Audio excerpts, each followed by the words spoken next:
China and Pakistan nexus, well known in India. Yeah. America being soft on Pakistan in this way, not so well known. Not given the kind of noises we heard from Trump in his first term. Nobody is able to understand what's going on. Are these business interests, as is suggested on cryptocurrency, between Trump's family and Pakistan's crypto council? Yeah. Is this that Trump's former bodyguard leads the lobbying firm that Pakistan has hired? Is this because America at one point may have needed Pakistan for Iran? Is this because, above all, Pakistan said Trump should get a Nobel? Yes. What is going on? Also important. What's going on? And look, I mean, Modi has a big ego, and Trump has perhaps an even bigger ego, though that's a high bar. It's a high bar. And these two men are not willing to defer to each other or give each other credit. And, you know, Trump has a number of things he wants to accomplish on the global stage, but he's been consistent that he wants to be the president that ends the wars. He's been consistent that he wants to win a Nobel Peace Prize and have it be deserved. And he has made honest efforts to try to help bring conflicts to a close. In some cases, he has succeeded at the margins, like with Armenia and Azerbaijan, like with Thailand and Cambodia, like with Rwanda and the DRC. In some, he has failed, like Israel, Gaza, and most notably Russia, Ukraine. And, you know, he believed that he had a positive role to play, that his administration, J.D. Vance and Marco Rubio and some of Marco's staffers, and I've heard this directly, spent a lot of time, primarily with Pakistan, to try to get to a ceasefire at a time that these two countries were fighting. And Modi, of course, Trump exaggerates about his role. Always. I ended the wars. This would be a disaster if it wasn't for me. World War III, all this stuff. But Modi has not been willing to give Trump any credit for his involvement in India, Pakistan. I understand the domestic political reasons why Modi is feeling that way, but the Indian economy is now going to take a hit of probably 0.5% of GDP.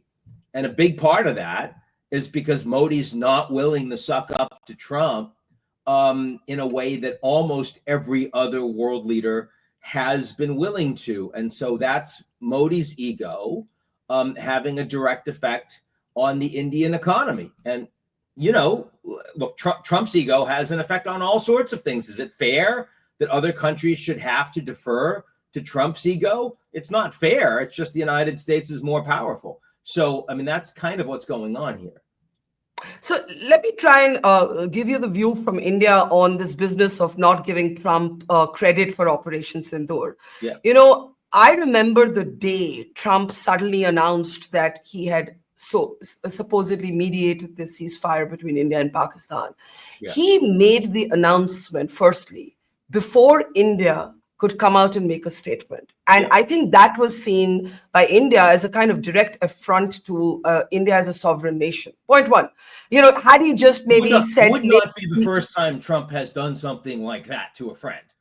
Denmark, Panama, Canada. I mean, this is not news, right? But by doing that, I think he made it impossible for India to even say, you know what, President Trump, we're so happy that you drilled some sense into the Pakistanis. We got a call from the Pakistani DGMO. We destroyed them with our air power. And we want to thank you for your role in making them see sense. Because he jumped the gun. And he didn't allow India to set the terms of that announcement, which any proud nation would want to do. So I think that ship sailed then in terms of credit for Operation Sindoor. I think that's fair, Barkha. It's fair. I'm just saying that there's a massive power imbalance here. And so there are consequences for the fact that you're going to stand on sovereignty. There have been a lot of other countries with leaders that have been willing to suck up massive indignities, far greater than what Modi had to deal with Trump on Pakistan. I mean, the Canadians have had to deal with Trump talking about annexing the entire country as a 51st state. right? I mean, Denmark has had to deal with Trump actively supporting taking by force, if necessary, Greenland, a part of Denmark. I mean, this goes. I'm not trying to justify in any way Trump's behavior, but I am saying that it's very clear why Trump is acting the way he is presently acting. He is frequently he's an enormous narcissist, and leaders that have been successful with him mostly find ways to avoid antagonizing him. Modi navigated that successfully in his first term and unsuccessfully in the last few months.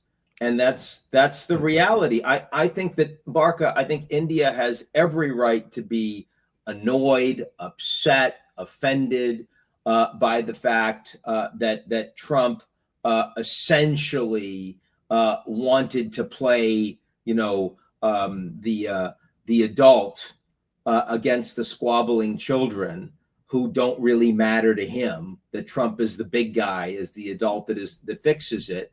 I get why the Indians would find that offensive, but again, Trump doesn't care. Trump has no interest in rule of law. He has no interest in previous promises. He has interest in the fact that he's the most powerful guy, and you're supposed to say how wonderful he is. He's never wrong about anything, right? Anything. It's never his fault. It's always someone else's fault. And in this case, he came out publicly and said he played a role, and Modi, little Modi, from this much less important, much less powerful country, had the audacity to say that Trump was lying, that Trump played no role. Well, how do you think that's going to go? Right? Now, by the way, I'm not saying that this can't be fixed, because Trump is capricious and he can change his mind in a moment. And I think it is possible to get this relationship back on track, but we are not heading in that direction right now. So guess what? There's been some suggestion that Modi and Trump should talk. But even the New York Times is now confirming a report first put out by a German newspaper that the White House tried to reach out to set up a call between Prime Minister Modi and President Trump, and our side, the Prime Minister's office declined. And the reason was that nobody trusts Trump to not distort the conversation, to be even halfway discreet. Trump doesn't understand the concept of a back channel. Trump doesn't understand the concept of an off-record conversation. And we're told that a 17th June conversation between Prime Minister Modi and Donald Trump was highly acrimonious on this issue of what role Trump thinks he played in the standoff between India and Pakistan. Now, given this, where do we go from here? But Pakistan proactively said that they wanted to nominate Trump for a Nobel Peace Prize. Israel, Netanyahu, same thing when he came to visit Trump. It would have been fairly easy for Modi to have ignored what Trump said about India, Pakistan, and instead said, look at all this great work you're doing all over the world in the cause for peace. I also believe you should get a Nobel Peace Prize. I mean, does it matter? Does it matter? Of course, it's stupid, right? But it doesn't matter. I mean, if you ask me, compared to, sort of 50% tariffs from the United States against India, China's not seeing tariffs for the oil it buys. Brazil's not seeing tariffs for the oil it buys. Turkey is not seeing tariffs for the oil it buys. Why is India being singled out? Because Modi offended Trump's incredibly fragile ego directly. And so, I get it. And I think that it would be useful. The Chinese, many other leaders have found ways to meet with Trump and have conversations with Trump, even though the public announcements of those meetings, frequently the readouts are quite different between what you hear from the Americans and what you hear from those other countries. Claudia Sheinbaum in Mexico has navigated regular conversations, sometimes on a weekly basis with Trump, and Modi's incapable of doing it right now. Like that doesn't seem like one of the most, Modi's supposed to be one of the strongest, smartest, most capable leaders in the world, and he's incapable of having a back channel conversation with Trump that Trump might say some different things about than Modi's going to say. Put on your big boy pants, come on. So But but I but but think but that it but would be but but very but useful. I think but they big should boy meet pants. on the Oh, sidelines of, I think they should hmm. meet on the sidelines of the UN General Assembly. That would be the most positive thing that could happen. But go ahead, Bark. I'm sorry. No, I was just going to say that big boy pants does not reconcile with the Indian prime minister, any Indian prime minister. Right now, it doesn't matter if it's Modi or somebody else. Any Indian prime minister saying Trump deserves a Nobel. I mean, they would automatically be classified as a suck up to America. And I think what America doesn't get, I think a lot of America doesn't get, is that we are a country, we're still emerging from the history, our colonial history. There is this sense that the world, and particularly the West, doesn't get to tell us what to do and who to be. And I would argue that there is cross-party, cross-ideology sentimentality about that. And I think a lot of the West thinks, oh, if Canada can suck up, if so-and-so can suck up, why can't the Indians just say it? Because how the hell does a little flattery matter? Can you imagine how Modi would have been pilloried had he said, oh, Trump's a great guy, he deserves the Nobel, after Trump was making false claims from an Indian perspective of a role in India-Pakistan? It just doesn't square with politics. It doesn't square with our, hardwired sense of self as a nation. All I'm saying is Modi has a long history of saying incredibly flattering things about President Trump, who lies through his teeth and exaggerates on a routine basis. This isn't new. So it was never a problem for Modi to normalize Trump and his behavior on the global stage, as long as it didn't involve India-Pakistan. Suddenly it involves India-Pakistan, and now Modi has decided that he can no longer handle a private conversation with Trump. I mean, I don't know. That does, I think he could do more than that. But look, it's his country to lead, and he's the one that's prepared to take the hit from the United States, and he'll deal with the consequences. I'm just saying that there's not consistency in the way that Modi has handled Trump over the course of the last years. In the same way, but Trump's behavior has not changed. We've always known who he is, right? I mean, like, it's just like what is it, the scorpion and the frog, right? I mean, the frog is really surprised by this behavior. Like, no, you really shouldn't be. So I do think that there has been some effort. I saw Marco Rubio, Secretary of State and National Security Advisor, putting out, saying it's going to be India, sort of U.S. month, and he's going to say all these nice things about how India and the United States work together. I saw that Trump has appointed, or Marco has appointed, Sergio Gore as U.S. ambassador and special envoy for the region, who is very close to Trump, is very trusted, very respected. That's clearly meant to try to improve a channel between these two countries. But we have to understand that ultimately it doesn't matter what Rubio does. It doesn't matter what Vance does. Trump is the decider.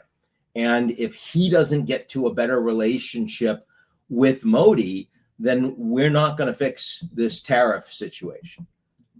So India's response to Trump's constant complaints about the purchase of Russian oil, and he's just issued a new post on his Truth Social account, is to say, hey, hang on, even the Americans are still buying fertilizers, uranium from the Russians. Yes, India's taking crude oil, and as you said, Europe is buying that refined oil. Petroleum products are exempt from Trump's 50% tariff, because even the Americans are buying some refined petroleum products from India. In the meantime, Europe has actually increased its intake of Russia liquefied natural gas. So there's that. And there's the fact that India is now Ukraine's largest diesel supplier, right? So I guess what I'm saying is Indians see this whole so-called penalty for purchasing Russian oil as grand hypocrisy. I thought it was quite something when Peter Navarro, the senior advisor to Trump on trade in the White House, referred to the war as Modi's war, and the war in Ukraine. And I posted that. And I said, well, hey, as soon as India takes its troops out of Ukraine, we can end the war. That's all it requires. So, I mean, obviously, a lot of the public statements here are objectively absurd. Trump is angry that he has tried to bring the war to an end, and legitimately has tried to bring the war to an end. A lot of pressure on the Ukrainians, a lot of carrots to the Russians. The Ukrainians have bent the knee. The Russians have given Trump nothing, and he's angry. He's embarrassed about it, and he's lashing out. There's been a 2-week deadline, and then like a 50-day deadline, and then another 2-week deadline, and no matter how many deadlines, none of it's working. And it is certainly true that India does not really care all that much about whether Putin is a war criminal, doesn't care really all that much about Russia engaging in an illegal war to take Ukrainian territory. India is economically interested in buying a lot of oil at a discount. And given India's position in the world, which is to try to maintain good relations with pretty much everybody, with the global South and with the US and with Japan and Europe, you name it, I'm not surprised that India takes that perspective.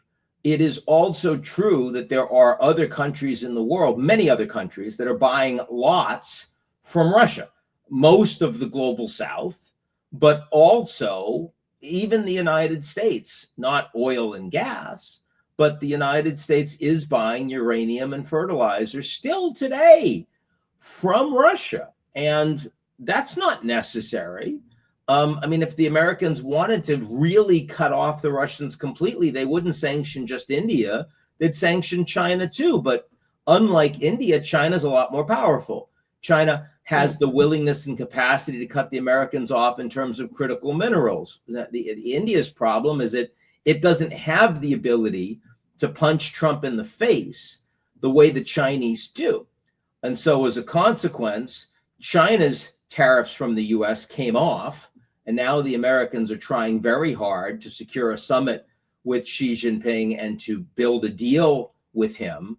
And the interest in doing so with India, notwithstanding the efforts by Vance and Rubio, are pretty limited. So you're saying Trump wants to cut a deal with Xi Jinping? He didn't want to cut a deal 6 months ago. Remember, he hit China a lot harder than he hit India on so-called Liberation Day on April 2nd. That's when the Chinese were facing effectively a trade embargo from the United States. But once the Chinese showed that they were capable of shutting down American industrial plants by cutting off the licenses for heavy, light, rare earths and critical minerals, suddenly Trump was in Mar-a-Lago with CEOs coming in saying, you've got to do something or we're going to have massive spikes of unemployment. And Trump decided that he needed to back off because the Chinese indeed had the cards. The Indians do not. Now, India has a better relationship with Trump, has more history with Trump, but Trump is showing that he doesn't care about that. That doesn't matter. Remember, before Trump became president, he was a real estate magnate, right? And what you know about people that trade in real estate is they're not building long-term relationships with clients. What they're doing is looking for the person that will give them the best deal on an individual transaction. Once you sell it, you move on, you work with somebody else. So Trump doesn't really think about geopolitics in terms of what has this guy done for me 10 years ago, right? What's the nature of the long-term treaty or the alliance that we've signed? Those things can be ripped up from Trump's perspective.